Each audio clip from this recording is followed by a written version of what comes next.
Благодарам, заменик председателке.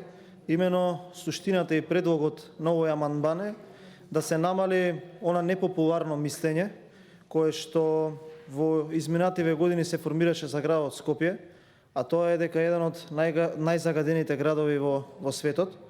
Сметав дека Скопје, кој што веќе известно време е најнаселен град во оваа држава и кој што миграцијата во него не престанува, треба да добие уште едно вакво системско решение, за да може конечно да се намали аерозагадувањето, како и целокупниот систем на управување со отпадот да се реши на овој начин.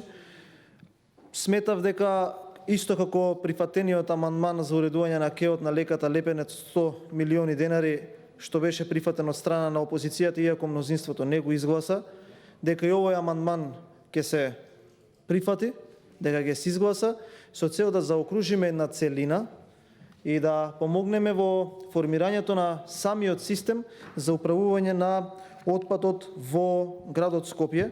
Поднесувајќи ги амандманиве, имам неколку кои што ги поделив во три дела.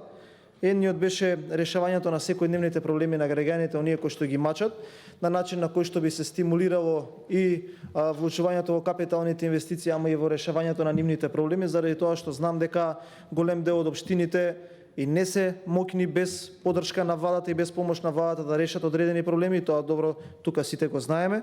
Понатака сметав дека треба да се вложува во животната средина, а и можеби да се направи одредена симбиоза помеѓу животната средина и капиталните инвестиции. Токму заради тоа го поднесов овој амандман.